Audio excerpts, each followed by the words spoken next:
नमस्कार साथियों, मैं पवन कुमार आप सभी का हार्दिक स्वागत करता हूं साथियों फिलर फोरम के इस मंच पर। फिलर फोरम ये मंच हमारा साथियों समर्पित है हायर एजुकेशन के लिए, जहां पर तैयारी करवाई जाती है एनटीए यूजीसी नेट जेआरएफ की। फर्स्ट पेपर और सेकंड पेपर दोनों के ही साथियों में यहाँ पर तैयारी करवाते हैं।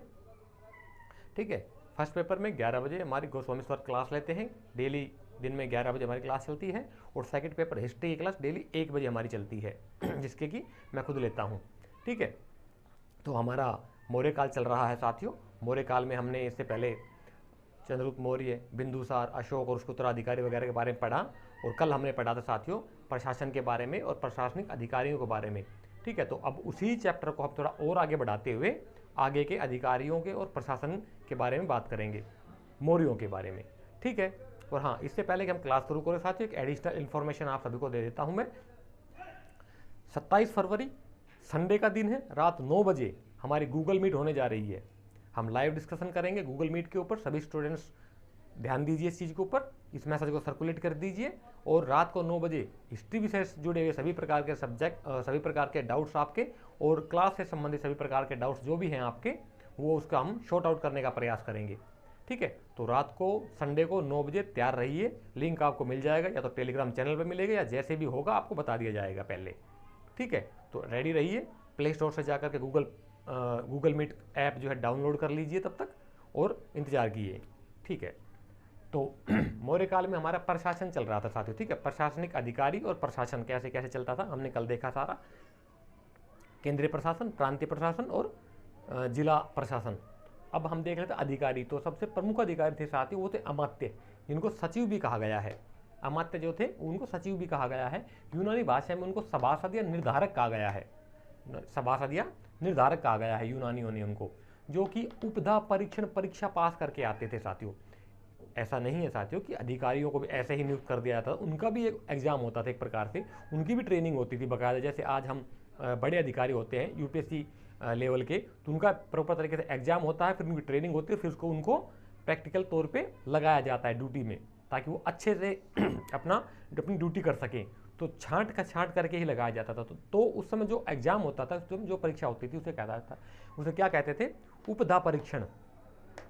ठीक है, मंत्रिण और मंत्री परिषद, ये साथियों मंत्रिण छोटी होती थी, इसके अधिकार हालांकि बड़े होते थे।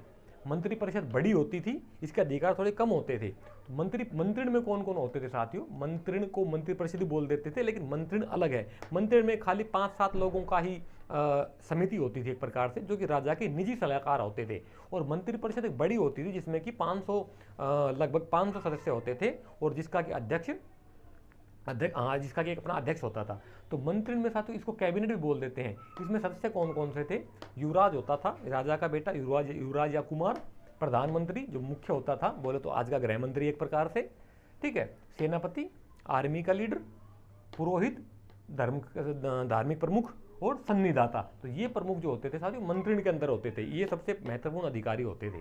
ठीक है, इनका जो वेतन होता था ना साथियों, मौर्य काल में वेतन जो है नगद दिया जाता था सेना को भी और सभी प्रशासनिक अधिकारियों को, तो नगद दिया जाता था। और उस समय की जो करेंसी उसे पण कहा जाता था, चांदी का सिक्का था साथियों, जिसे कि पण बोलते थे। ठीक है, मंत्रिण नगद भी मिलता था पण के रूप में। तो मंत्रिण की सैलरी सबसे ज्यादा होती थी साथियों। मंत्रिण जो होते थे एक प्रकार के सबसे बड़े प्रशासनिक अधिकारियों में से एक होते थे ये। इनकी सैलरी जो है सबसे ज्यादा होती थी। कितनी होती थी? 48,000 पण, 48,000 पण। ये साथियों सालाना सैलरी हुआ करती थी इनकी। इनको सालाना पैकेज मिलता था एक प्रकार से। आधुनिक संदर्भ में जैसे हम देखते हैं कि 10 लाख, 20 लाख, 30 लाख का एक पैकेज होता है, सालाना दे दिया जाता है वर्कर्स को। तो उसी प्रकार से ये भी सालाना पैकेज मिलता था मंत्रिण को, 48,000 पण। ठीक है, और मंत्री परिषद के सदस्यों को जो क्या मिलता था? 12,000 पण। इनको 12,000 पण। राज्यपाल जो गवर्नर होते थे प्रांतों के साथ, उनको मिलता था 12,000 पण। अध्यक्ष जो होते थे उनको 1000 पण सालाना। लेखपाल वो तो राइटिंग्स वर्क करने वाले क्लर्क एक प्रकार से, उनका वेतन होता था 400 रुपये पण, 400 पण सालाना। सैनिकों को 500, सैनिकों को जो साधारण सैनिक होते थे उनका 500 पण। और जो छोटे कर्मचारी होते थे नीचे 3rd ग्रेड और 4th ग्रेड में, आधुनिक संदर्भ में अगर हम देखा जाए तो 3rd ग्रेड और 4th ग्रेड के जो कर्मचारी होते थे उनका वेतन होता था 60 पण, 60 पण मिलते थे। तो देखिए साथियों, ये नेट का एक आया हुआ क्वेश्चन है कि मैक्सिमम और मिनिमम में कितना अनुपात होता था मौर्य काल में? अधिकारियों का जो वेतन मिलता था उसमें कितना अनुपात होता था, कितना अनुपात होता था, मैक्सिमम 48,000 और मिनिमम 60 पण। ठीक है, तो 48,000 अनुपात में 60 पण हो जाएगा ये मैक्सिमम और मिनिमम में।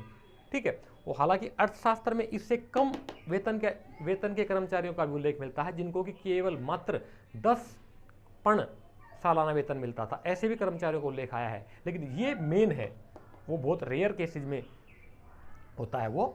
ठीक है, ये था। तो इसके आगे तीर्थ, उच्च अधिकर्मचारी जो थे साथियों, उच्च अधिकारी जो थे, उच्च कर्मचारी जो थे, उनको कहा जाता था तीर्थ, या उनको महामात्र बोल दिया जाता था। ठीक है, और इनके विभाग बटे होते थे। एक मंत्री, जैसे आज हमारी कैबिनेट है तो कैबिनेट के मंत्री होते हैं, तो उन मंत्री को हम उसमें क्या बोला जाता था, महामात्र बोला जाता था। ठीक, और उनके डिपार्टमेंट थे, विभाग बांटे गए थे। कितने विभाग थे, विभागों को तीर्थ बोला जाता था। डिपार्टमेंट हम आधुनिक संदर्भ में बोल देते हैं, तो उस समय क्या बोला जाता था, तीर्थ। और वो 18 प्रकार के थे, 18 विभागों में बटे हुए थे, 18 प्रकार के अधिकारी थे। ठीक है, वो डिटेल मैंने टेलीग्राम चैनल पे पोस्ट कर दी है, आप वहाँ जा करके देख सकते हैं उनको। ठीक है, क्योंकि एक एक करेंगे 18 अधिकारी बहुत लंबे हो जाते हैं साथियों, एक्सप्लेनेशन में बहुत लंबी वीडियो बन जाएगी, तो वहाँ से आप देख लीजिए टेलीग्राम चैनल से। टेलीग्राम चैनल ज्वाइन नहीं करना आ रहा है यार, कुछ स्टूडेंट्स बार बार क्वेरी कर रहे हैं, कमेंट्स आ रहे हैं। टेलीग्राम साथियों देखिए, हिस्ट्री UGC net /फिल्लर फोरम टेलीग्राम चैनल पे आप टाइप करोगे तो आ जाएगा। ठीक है, उसको आप ज्वाइन कर सकते हो। दूसरा ऑप्शन क्या है कि वीडियो के नीचे डिस्क्रिप्शन बॉक्स में जाइए, थोड़ा स्क्रॉल करेंगे, थोड़ा ऊपर करेंगे तो उसमें सीक्वेंसली सब्जेक्ट वाइज लिखा हुआ है बाकायदा, कॉमर्स का, फर्स्ट पेपर का, और क्या बोलते हैं हिंदी का, संस्कृत का, इस तरह से। तो सबसे लास्ट में देखोगे तो नीचे वो आएगा हिस्ट्री का, तो हिस्ट्री का वहाँ से ज्वाइन कर लीजिए हिस्ट्री की। और सभी सब्जेक्टों की वहाँ पे प्ले लिस्ट भी पड़ी हुई है, प्ले लिस्ट भी डाली हुई है, तो किसी साथी को अगर प्ले लिस्ट में जा करके देखनी है वीडियोज़ पुरानी या और सब्जेक्टों की, तो सारे कुछ मटेरियल वहाँ पड़ा है, वहाँ से देख सकते हैं, आप इजीली एक्सेस कर सकते हैं, क्या दिक्कत है। ठीक है, तो ये महामात्र थे विभागों, जिनका विभाग तीर्थों में बटा होता था, और 18 प्रकार के तीर्थ होते थे। तो अधिकारियों को भी तीर्थकाद कह दिया जाता था, और उनको डिपार्टमेंट था उनको भी तीर्थकाद कह दिया जाता था। 18 प्रकार के थे ये मेनली। ठीक है, अब पाटलिपुत्र जो राजधानी थी मेन साथियों, यहाँ का जो प्रशासन चलता था वो परिषद होती थी, एक परिषद के थ्रू चलता था, जिसमें कि समितियाँ होती थी, 6 समिति होती थी उसकी। मौर्य काल में राजधानी पाटलिपुत्र का प्रशासन चलाने के लिए 6 समितियाँ होती थी। एक समिति में 5 सदस्य होते थे, और टोटल सदस्य 6 समितियों में कितने हो जाएंगे, 30 सदस्य होते थे। तो ये मिल करके मौर्य काल में जो राजधानी थी पाटलिपुत्र, उसका प्रशासन चलाते थे, नगर का। ठीक है, अब इसके बाद न्याय प्रशासन ले लेते हैं। न्याय प्रशासन बोले तो जुडिशरी सिस्टम, जुडिशरी ब्यूरोक्रेट्स, तो उनको क्या कहा जाता, 2 प्रकार के होते थे साथियों मौर्य काल में, एक धर्मस्थलीय और दूसरा कंटक शोधन। धर्मस्थलीय जो न्यायालय जो था वो वहाँ पर दीवानी मुकदमों की सुनवाई होती थी। सभी जानते हैं, सभी को पता होना चाहिए, मेनली 2 तरह के डिपार्टमेंट होते हैं साथियों जुडिशरी सिस्टम में, एक तो फौजदारी और दूसरा दीवानी। तो दीवानी जो प्रकार का जो न्यायालय था उसको धर्मस्थलीय बोलते थे। क्या बोलते थे, धर्मस्थलीय। ठीक है, और इसका जो अध्यक्ष जो होता था, चीफ जो जस्टिस जो होता, जज जो होता था, मैजिस्ट्रेट जो होता था, वो कहलाता था व्यवहारिक कहलाता था। और ये कहाँ तक होता था, जिला स्तरीय होती थी ये जो न्यायालय होता था वो जिला स्तरीय होता था। बोले तो आधुनिक संदर्भ में डिस्ट्रिक्ट कोर्ट होता था, जिसको कि धर्मस्थलीय बोलते थे, दीवानी मुकदमों की सुनवाई करता था, और इसका जो मेन जज था वो व्यवहारिक कहलाता था। दूसरा कौन सा है हमारा, कंटक शोधन जो था वो फौजदारी मुकदमों की सुनवाई करता था साथियों। ठीक है, फौजदारी मुकदमों की सुनवाई करता था, जिसका कि अध्यक्ष जो चीफ जस्टिस कह सकते हैं, चीफ जस्टिस तो खैर हालांकि सुप्रीम कोर्ट का हो गया, तो जो प्रांत का जो मेन जस्टिस था, जज था, उसे क्या कहा जाता था, प्रदेष्टा।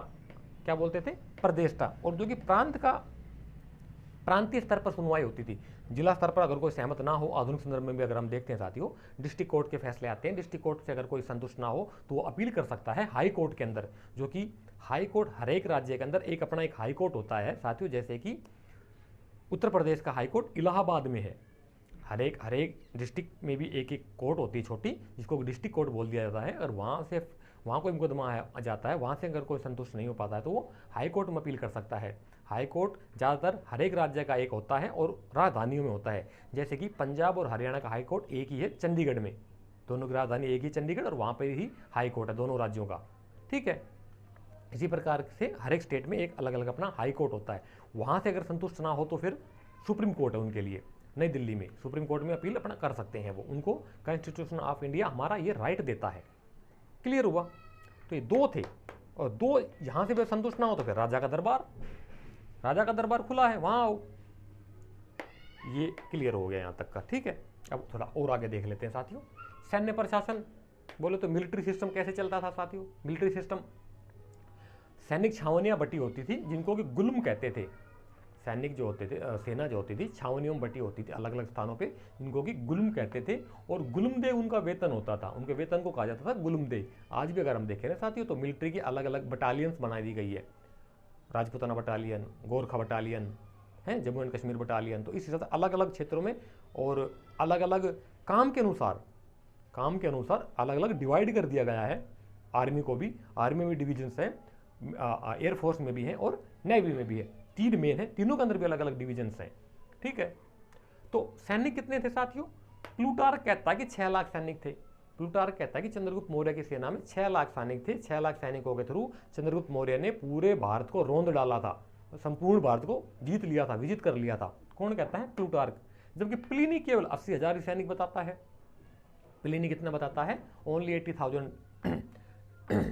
तो सैन्य संचालन के लिए भी जैसे उस प्रकार से साथ सैन्य संचालन के लिए, आर्मी सिस्टम को चलाने के लिए, जैसे पाटलिपुत्र को चलाने के लिए नगर समिति थी, 6 सदस्यों वाली समिति थी, जिसमें कि 6 समितियां थी जिसमें कि 5 सदस्य होते थे। इसी प्रकार से सेम यहाँ पर भी 6 समिति होती थी और एक समिति में 5 सदस्य थे। टोटल 30 सदस्य जो थे, 30 मेंबर्स थे जो कि एडमिनिस्ट्रेशन को चलाते थे आर्मी का। क्लियर? युद्ध, कौटिल्य कहता है कि 3 प्रकार के युद्ध होते थे साथियों। अर्थशास्त्र में 3 प्रकार के युद्धों का उल्लेख मिलता है हमें। प्रकाश युद्ध, प्रकाश युद्ध जो होते थे साथियों आमने सामने के युद्ध होते थे। डायरेक्ट, प्रत्यक्ष युद्ध, डायरेक्ट युद्ध होते थे, डायरेक्ट लड़ाइयाँ होती थी जो कि सबसे भयंकर होते थे, आमने सामने की लड़ाई। Do and die, not the try. Clear? दूसरा है कूट युद्ध, छल कपट के माध्यम से युद्ध करना, एक प्रकार से गुरिल्ला युद्ध कह सकते हैं, मध्यकाल के बाद में जो आया है, छुप करके वार करना और फिर भाग जाना, फिर वार करना फिर भाग जाना, इस प्रकार का युद्ध कूट युद्ध में आता है। और तुष्णी युद्ध, तुष्णी युद्ध एक प्रकार के होता था साथ, छल कपट से जरूरत से ज़्यादा छल कपट जिसमें कि अपनाया जाता था, या तो राजा को विष दे करके मार दिया जाए, या कुछ ऐसा इलाज कर दिया जाए कि जो राजा है, जो प्रमुख है, सेनापति या राजा जो भी मेन करता रहता है, उसको ही हटा दिया जाए।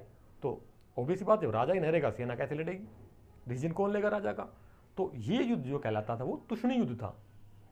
गुप्तचर व्यवस्था, गुप्तचर व्यवस्था बहुत अच्छी थी साथियों इनकी मौर्य काल में। मौर्य काल में गुप्तचर 2 प्रकार के होते थे, हालांकि मैगस्थनीज उनको कुछ और कहता है, ठीक है, इंस्पेक्टर भी कहता है और स्ट्रेबो कुछ और कहता है उनको। लेकिन जो कौटिल्य का शास्त्र में 2 प्रकार के मेन गुप्तचर दिखाए गए हैं, बताए गए हैं। हालांकि गणिकाएँ भी कुछ गुप्तचरों का कार्य करती थी। गणिकाएँ बोले तो जो अपनी स्वतंत्र रूप से, हालांकि स्वतंत्र रूप से नहीं, जो राज्य की सेवाएं देती थी, अपनी सेवाएं देती थी, राजकीय गवर्नमेंट सर्विस जो करती थी, उनको गणिकाएँ बोला जाता था, जो खाली महल के अंदर अंदर रहती थी ज़्यादातर मामलों में। वो जब आएगा चैप्टर उसके बारे में बताऊंगा। तो 2 प्रकार के गुप्तचर होते थे, एक संस्था और दूसरा संचरा। संस्था जो होते थे ना साथ ही गुप्तचर, वो स्थायी होते थे, वो फिक्स एक जगह पर रहकर, उनका एक पर्टिकुलर एक एरिया होता था, उसी के अंदर आसपास में वो खुफिया जानकारी जुटाते थे राजमहल के लिए, अपने राजा के लिए। और जिसमें से कि कितने उसके भाग हैं, कितने प्रकार के थे वो? 5 प्रकार के हैं साथियों। कौन कौन से हैं? कापाटिक, वैदेहक, उदास्तिक, तापस और गृहपतिक। ये 5 प्रकार के मेन संस्था गुप्तचर थे। दूसरे कौन से हैं? संचरा। संचरा जैसे कि नाम से पता होगा सबको, संचरण करने वाले, संचार करने वाले, भ्रमणशील, एक जगह पर स्थायी न होकर के पूरे राज्य में घूम फिर करके गुप्तचरी का काम करने वाले। तो इसमें कितने प्रकार के थे? ये 4 प्रकार के हैं। कौन कौन से? सत्री, ये स्त्री नहीं है, जिसको कि महिला कह देते, वो आधा से स्त्री होता है, स्त्री, ये सत्री है। एक प्रकार का गुप्तचर का नाम है। और तीक्ष्ण, रसद और पारिव्राजिका, ये 4 प्रकार के संचार गुप्तचर होते थे साथियों। ठीक है, इसके अलावा और क्या होता था? और सीधी सी बात है साथ, जब साथियों इतना बड़ा एडमिनिस्ट्रेशन होगा, सिस्टम होगा, तो राजदूत भी होंगे। एक राज्य दूसरे राज्य में तो अपने दूत भेजता है, उसको राजदूत बोलते हैं उनको, तो राजदूत भी होते थे। तो राजदूत कितने प्रकार के होते थे साथियों? चाणक्य कहता है निष्ठार्थ जो राजदूत होता था ना साथियों, ये सबसे बड़ा होता था। इसके सर्वाधिकार संपन्न राजदूत होता था, सबसे बड़ा राजदूत होता था। ठीक है, दूसरे नंबर पे है परिमितार्थ, इसका सीमित उद्देश्य वाला होता था, ये छोटा राजदूत होता था, इसकी शक्तियां सीमित होती थी, इसके सीमित उद्देश्यों के लिए इसको भेजा जाता था। ठीक है, और शासनहर, राजा की आज्ञा को ले जाने वाला शासनहर कहलाता था। राजा की आज्ञा को ले जाने वाला दूसरे देशों प्रदेश में, दूसरे देशों में, वो क्या कहलाता था? शासनहर। ठीक है, आज भी अगर आप जाओगे दिल्ली में वसंत विहार होते हुए अगर आप जाते हो उस तरफ में, तो वहाँ पर दूतावास बने हुए हैं साथियों, एम्बेसीज बनी हुई है वहाँ पर, यूएसए की, अफगानिस्तान की, पाकिस्तान की, चाइना की, जापान की एम्बेसियाँ हैं, कार्यालय हैं उनके, और वहाँ से वो पूरे जो गतिविधि संभालते हैं। बड़े बड़े ब्यूरोक्रेट्स होते हैं वहाँ पर, उन्हीं देशों के ब्यूरोक्रेट्स होते हैं, उनके नीचे उनका पूरा स्टाफ होता है, प्रॉपर एक सिस्टम बनाया जाता है, और वो अपनी वहाँ की गतिविधियाँ यहाँ को बताते हैं, और संचार सरकारें आपस में तालमेल के थ्रू काम करती हैं। उनको हमारा बिजनेस वहाँ जाता है, वहाँ के लोग यहाँ आते हैं, आदान प्रदान होता है, तो ये सिस्टम सारा राजदूत वगैरह देखते हैं, इनके अंडर में सारा चीज़ें सिस्टम चलता है। क्लियर? हाँ, ये हो गया इधर का, ये तो पूरा समझ में मेरे ख्याल से सभी साथियों को आ जाना चाहिए, आ गया होगा। ठीक है, ये हो गया हमारा। अब इससे हम इसी चैप्टर को, इसी टॉपिक को थोड़ा सा और डिटेल में आगे देख लेते हैं, और क्या क्या सिस्टम है इसकी। क्लियर?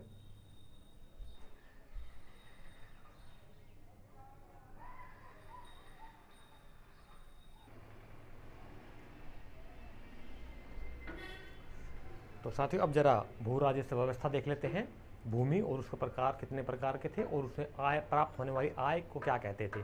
ठीक है, तो भू राजस्व व्यवस्था साथियों अच्छी थी, तभी इतना बड़ा मौर्य प्रशासन साथियों उनका चल पाता था।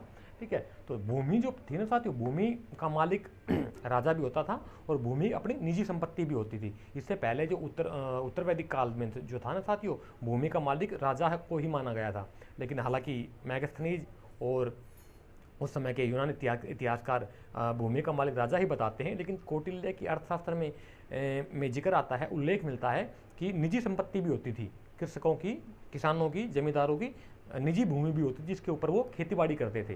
ठीक है, तो राजकीय भूमि जो होती थी ना साथियों, राजा की जो संपत्ति होती थी, सब बोले तो आधुनिक संदर्भ में सरकारी जमीन होती थी, उससे प्राप्त होने वाली आय को सीता बोलते थे। क्या बोलते थे? सीता।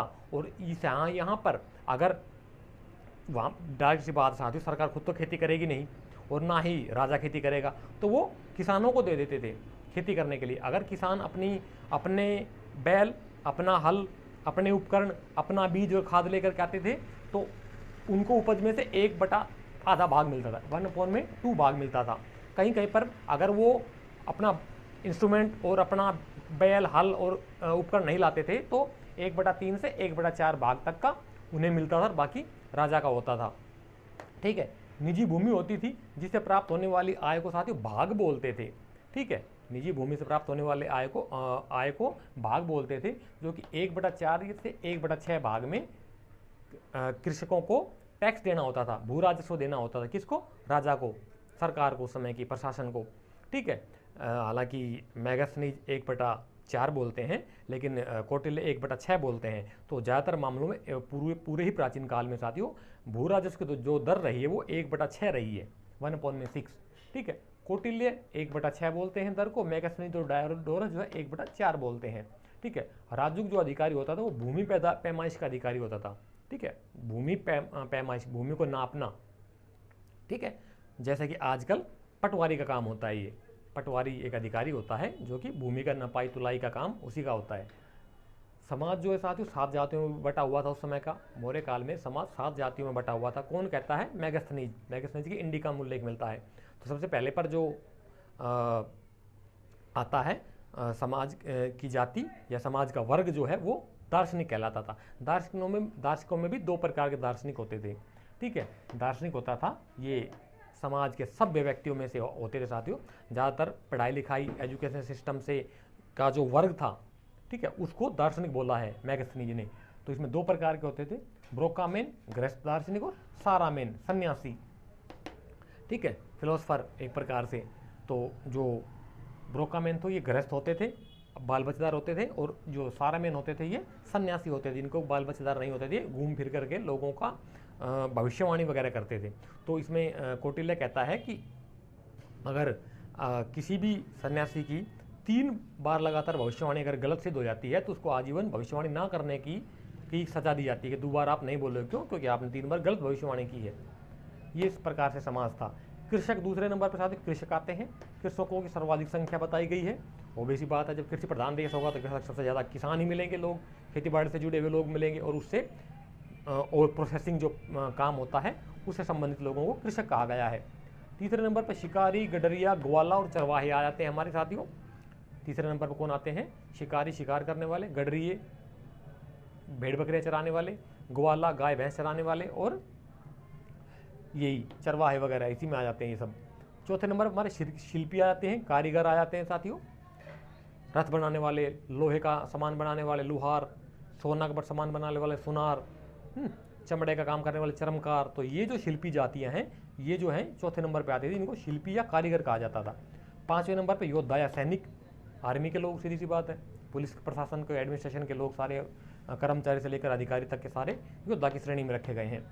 छठे नंबर पर निरीक्षक आते हैं जो कि गुप्तचर होते थे एक प्रकार से, गुप्तचर अभी हमने बताया आपको। और सातवें नंबर पर होते थे पार्षद या मंत्री, पार्षद या मंत्री जिनका काम सलाहकार का काम होता था और जो कर निर्धारण करते थे, टैक्स कितना लेना है, किससे कितना टैक्स लेना है। ये जो एडमिनिस्ट्रेशन का जो वर्ग था, प्रशासनिक जो अधिकारी लोग थे, उनको पार्षद कहा जाता था। इनकी संख्या सबसे कम थी। ऑब्वियसली बात, आज भी देखोगे यार ब्यूरोक्रेट्स कितने परसेंट है। हर साल यूपीएससी में 1000 लगभग पोस्टें निकलती है जो कि पूरे ऑल ओवर इंडिया बेसिस होते हैं। तो ऑब्वियसली बात आज भी कम है, उस समय भी कम ही रही होगी, और बाकी सब उनके नीचे कर्मचारी का लोग काम करते हैं, ठीक है। महिलाओं की स्थिति थी, महिलाओं की स्थिति समाज में अच्छी थी साथियों। महिलाओं को विधवा पुनर्विवाह करने का अधिकार था, विधवाओं को पुनर्विवाह करने का अधिकार था। 2 प्रकार की विधवाएं जो होती थी वो विवाह अपनी इच्छा से नहीं करती थी, ठीक है। बाकी जो विधवा अगर सामाजिक रूप से इच्छुक हो, अगर विवाह करना चाहे तो पुनर्विवाह कर सकती थी, कोई बंदिश नहीं थी उनके ऊपर। नियोग प्रथा का प्रचलन था। नियोग एक ऐसी प्रथा होती है साथियों जिस औरत का पति गुजर जाता है बिना संतान के, और वो इच्छुक है वो औरत अपना वंश चलाने के लिए, तो वो सामाजिक सहमति से, आपसी रजामंदी से अपने देवर या किसी अन्य पुरुष से संपर्क स्थापित करके अपना वंश आगे बढ़ा सकती है। अपना नाम अपने पति के नाम से ना, अपने नाम से ही अपना वंश चला सकती है। तो उस प्रथा को नियोग प्रथा कहते हैं। हालांकि बहुत रेयर संदर्भ में ऐसा मिलता है, लेकिन थी। जब ये हालांकि एक विवाद का विषय है साथियों, जब इसमें, खैर छोड़ लो, बहुत लंबा हो जाएगा यार। पुनर्विवाह हो गया। कौटिल्य 8 प्रकार के विवाहों का संदर्भ देते हैं हमें साथियों। उस समय 8 प्रकार के विवाह प्रमुख रूप से प्रचलित थे समाज में। कौटिल्य 8 प्रकार के विवाहों का उल्लेख करते हैं अर्थशास्त्र में। होगा क्लियर यहाँ तक का? ठीक है। महिलाओं की स्थिति, महिलाएं गणिकाओं का काम भी करती थी साथियों, ठीक है, जो राजकीय सेवा में कुछ उपस्थित होती थी, राजकीय सभासदों का, राज दरबार का जो मनोरंजन करती थी, एक प्रकार से रखेल। तो हालांकि अभद्र शब्द है जो कि मध्यकाल में प्रचलन में आया था, लेकिन उसी प्रकार की जो गणिकाएं होती थी जो कि राज दरबार, राजाओं से संबंधित अधिकारियों कर्मचारियों का मनोरंजन जो करती थी, उनको गणिकाएं बोला जाता था। वो राजकीय सेवाओं में लगी होती थी, ठीक है। जब सब समझदार हैं यार, ठीक है। दूसरे नंबर के रूपा जीवा। रूपा जीवा जो स्वतंत्र रूप से वेश्यावृत्ति करती थी, जो इंडिपेंडेंट रूप से अपनी इच्छा अनुसार प्रोस्टिट्यूशंस का काम करती थी, वो उनको कहा जाता था रूपा जीवा। क्या कहते थे उनको? रूपा जीवा कहते थे। और वो सम्माननीय नज़रों से उनको देखा जाता साथियों। एक साथ और बता देता हूँ, वो टैक्स देती थी बाकायदा। वो क्या करती थी? टैक्स देती थी सरकार को, ठीक है। उनका अपना एक संगठन होता था, उनकी अपनी यूनियन होती थी, जिसको बंधिक पोषण बोला जाता था। क्या बोला जाता था? बंधिक पोषण बोला जाता था। और तीसरे नंबर पर सम्रांगणियाँ। सम्रांगणियाँ तो बोले तो समर से हिंदी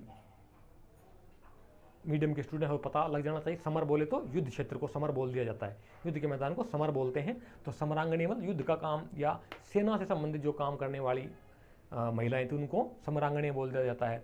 तो महिला अंगरक्षक होती थी, लेडीज बॉडी गार्ड्स होते थे, फीमेल बॉडी गार्ड्स होते थे चंद्रगुप्त मौर्य के समय में भी, और बाद में भी मौर्य काल पूरे में ही रहे हैं। मेगस्थनीज और कौटिल्य दोनों ही इस चीज़ का उल्लेख करते हैं महिला अंगरक्षकों का। महिला अंगरक्षक चंद्रगुप्त मौर्य के साथ में होती थी, इसका उल्लेख मिलता है हमें। ठीक है, तो ये जो होती थी ना साथियों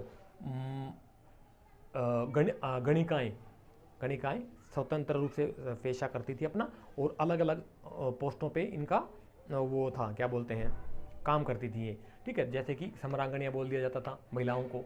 ठीक है, और ये दो प्रकार की होती थी, राजकीय सेवा में काम करने वाली और रूपा जीवा जिनको कि स्वतंत्र रूप से अपना निर्वाह करती थी और बाकायदा सरकारों को टैक्स देती थी, राजा को टैक्स देती थी। एक सवाल आपके लिए, मध्यकाल के अंदर साथियों विजयनगर साम्राज्य में कृष्णदेव राय राजा हुआ था, उसके समय में जो गणिकाएं थी वो जो टैक्स देती थी उससे किसका वेतन दिया जाता था? बहुत इंपॉर्टेंट क्वेश्चन है, बहुत इंपॉर्टेंट फैक्ट है, नेट का आया हुआ क्वेश्चन आपसे पूछ रहा हूं मैं। मध्यकाल में कृष्णदेव राय, विजयनगर साम्राज्य के राजा जो थे कृष्णदेव राय, उनके समय में गणिकाएं जो होती थी वो टैक्स देती थी, उस टैक्स से, उस पैसे से किसको वेतन दिया जाता था, किसको सैलरी दी जाती थी? जरा बताइए पता करके। नेक्स्ट वीडियो में मैं आपको बताऊंगा इसके बारे में। ठीक है, महिला अंगरक्षक होगी। सती प्रथा समाज में थी और दास प्रथा भी समाज में थी साथियों। सती प्रथा समाज में थी और दास प्रथा भी समाज में थी। दास, कौटिल्य 9 प्रकार के दासों का उल्लेख करते हैं, कौटिल्य 9 प्रकार के दासों का उल्लेख करते हैं। हालांकि मेगास्थनीज कहते हैं कि दास प्रथा नहीं थी समाज में। क्यों? क्योंकि मेगास्थनीज इस चीज़ को नहीं समझ पाए कि बॉन्डिंग क्या है, दासों के बीच में और उनके मालिकों के बीच में बहुत अच्छे रिलेशन होते थे। और उस समय यूनान के अंदर साथ ही बहुत कड़े रिलेशन होते थे उनके दासों के साथ में, और उनके मालिकों के साथ बहुत बुरा व्यवहार होता था यूनान में। क्योंकि यूनानी था मेगास्थनीज, अराकोसिया से आया था, सेल्यूकस का उसका क्या बोलते हैं राजदूत था, तो वहाँ पर बहुत बुरी हालत होती थी दासों की। इतनी बुरी हालत हमारे यहाँ पर नहीं होती, हमारे यहाँ पर दासों के एक फैमिली मेंबर के तौर पे ट्रीट किया जाता था। तो पहचानने में गलती हुई उससे, किससे? मेगास्थनीज थे, वो पहचान नहीं पाया, तो इसलिए उसने लिख दिया इंडिका में कि यहाँ पर भारत में दास नहीं है। कौटिल्य कहते हैं कि है, कौटिल्य कहते हैं कि 9 प्रकार के दास होते हैं हमारे यहाँ पर। और कौटिल्य क्या कहते हैं कि आर्यों को दास नहीं बनाया जा सकता, केवल यवनों को, मलेच्छों को और दुराचारी लोगों को दास बनाया जा सकता, आर्यों को दास नहीं बनाया जा सकता। आर्य बोले तो एक नस्ल संबंधी नहीं है, भाषा परक शब्द है। आर्य बोले तो सर्वश्रेष्ठ आदमी, श्रेष्ठ विद्वान पुरुष जो होते हैं, लोग होते हैं, उन्हें आर्य कहा गया है। ठीक है, तो ये सती प्रथा प्रचलन में थी। सती प्रथा साथियों प्रचलन में थी, उस समय के मेगास्थनीज ने भी इसको उल्लेख किया है। और 2 हुए हैं, स्ट्रैबो और ओनेसिक्रेट्स। स्ट्रैबो और ओनेसिक्रेट्स ने लिखा है कि पंजाब की कठ जातियों में, पंजाब की कठ एक जाति थी जिसमें कि सती प्रथा का प्रचलन था उस समय। ठीक है, तो ये था उस समय का समाज। औरतों की स्थिति अच्छी थी। स्ट्रैबो और ओनेसिक्रेट्स जो है पंजाब की कठ जातियों में सती प्रथा का उल्लेख करते हैं। कौटिल्य कहते हैं कि 9 प्रकार के दास थे। सती प्रथा यहाँ पर थी, दास प्रथा हमारे यहाँ पर भी थी, लेकिन उतने कड़ी रूप में नहीं थी, साधारण रूप में थी। बॉन्डिंग अच्छी थी, रिलेशन दासों के और उनके मालिकों के रिलेशन अच्छे थे। यहाँ पर एक बात और बताता था, 1 मिनट साथियों।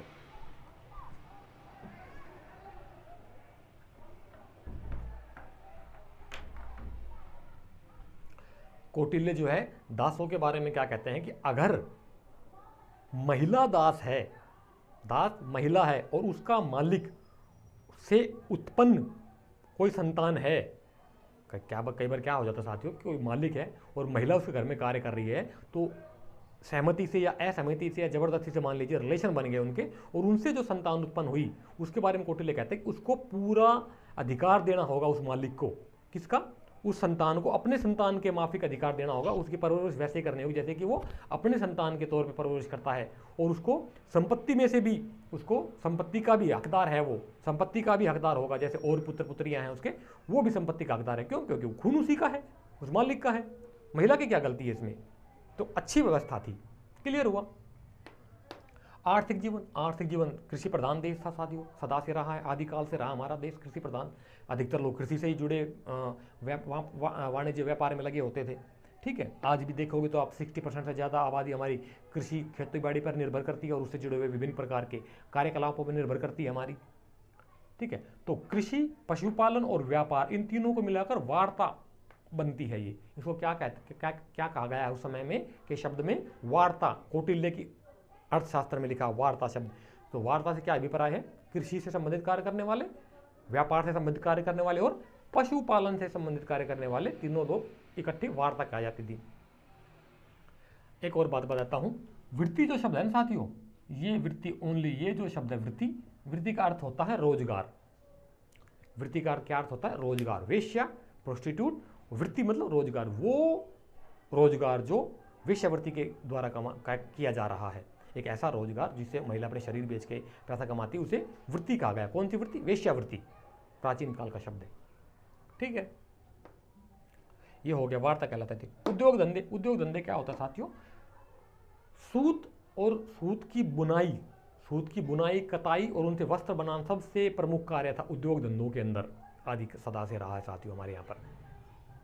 आज हमें जो सिखाया जा रहा है ये कि इनके पास कुछ नहीं है, फटीचर, ऐसा कुछ नहीं है, सदा से रहा है। हमारे अगर अपना ओरिजिनल टेक्स्ट, ओरिजिनल इतिहास पढ़ोगे तो उसमें पता लग जाएगा आपको कि हमारा प्राचीन काल बहुत समृद्ध रहा है साथियों। पूरे विश्व से हमारे यहाँ पर व्यापारी व्यापार करने के लिए आते थे, सोना चांदी के माध्यम से आता था, सोना आता था और व्यापार करके मसाले और फ्रूट्स, ड्राई फ्रूट्स वगैरह, मसाले या फसलों से संबंधित सामान सभी ले करके जाते थे वहाँ पर। ठीक है, और ओबेसी बात है, फसलें तो साथियों हर साल हमारे पैदा हो जाएंगी। कौटिल्य साल में 2 बार फसलों का उल्लेख देते हैं, मैगसनी साल में 3 बार फसलों का उल्लेख देते हैं हमें। ठीक है, कौटिल्य कहते हैं चावल सबसे उत्तम प्रकार की फसल है और ईख को वो सबसे निकृष्ट फसल मानते हैं, सबसे बेकार। क्यों? क्योंकि उसमें टाइम बहुत ज़्यादा लगता है, पानी ज़्यादा चाहिए उसको, टाइम ज़्यादा लगता है उसको, प्रोसेस में ज़्यादा समय लगता है, ज़्यादा लेबर की आवश्यकता पड़ती है, इसलिए वो उसको बेकार मानते हैं। चावल इजीली एक्सेस हो जाता है, पानी की भी जरूरत हालांकि उसमें पड़ती है, लेकिन सबसे खाद्यान्न में सबसे अच्छा चावल मानते हैं। तो फसलें हर साल पैदा हो जाती है हमारे यहाँ, लेकिन जो सोना चांदी एक बार वहाँ से आ गया उसका कोई तो सब्स्टिट्यूट है ही नहीं, उसके तो कोई बराबरी नहीं। क्यों? क्योंकि सोना एक बार जो हमारे पास आ गया वो तो यहीं दफन होकर रह गया। हमारे यहाँ पर हर चीज़ पैदा होती थी साथियों, आज भी देख लीजिए हर चीज़ पैदा होती है, लेकिन हम फॉरेनर की माइंडसेट ऐसा बना दिया हमारा, हम फॉरेनर्स के पीछे चलते हैं। अपने जड़ों की ओर लौटो यार। अच्छा, उद्योग धंधे, सूत काता जाता था, सूत विभिन्न प्रकार से कपड़े बनाए जाते थे, सूती वस्त्रों का गढ़ रहा है हमारा सदा से साथियों। ठीक है, चीन का जो रेशम आता था उसे चीनपट बोलते हैं, कौटिल्य चीनपट, और उसे रेशम को कोशे कहा जाता था। बंगाल जो वहाँ का मलमल फेमस था, बंगाल में मलमल एक प्रकार का रेशमी वस्त्र होता था, वो फेमस था। नेपाल का कंबल, सभी जानते हैं कि बंगाल और नेपाल उसमें उस समय तक जहाँ आधुनिक भूटान है, अफगानिस्तान है, पाकिस्तान है, श्रीलंका है, ये सारे ही लगभग ब्रह्म देश बोले तो म्यांमार आज का बर्मा, तो ये सारे ही लगभग ज़्यादातर हिस्सा हिंदुस्तान का हिस्सा था, भारत का हिस्सा था, अखंड भारत बोल सकते हैं। ठीक है, क्षौम जो था रेशमी वस्त्र था, रेशमी वस्त्र को क्षौम बोला जाता था। दुकुल एक प्रकार का सफ़ेद और चिकना कपड़ा होता था जो कि पेड़ों की छाल से बनाया जाता था। बहुत इंपॉर्टेंट फैक्ट है, नेट का आया हुआ क्वेश्चन है, दुकुल से क्या अभिप्राय है? दुकुल बोले तो एक प्रकार का सफ़ेद चिकना कपड़ा जो कि पेड़ों की छाल से बनाया जाता है। ठीक है, महिष्मती सूती वस्त्र का केंद्र हुआ करते थे। महिष्मती एक मध्य भारत में आता है साथियों, महिष्मती जो कि सूती वस्त्रों का केंद्र हुआ करता था। ठीक है,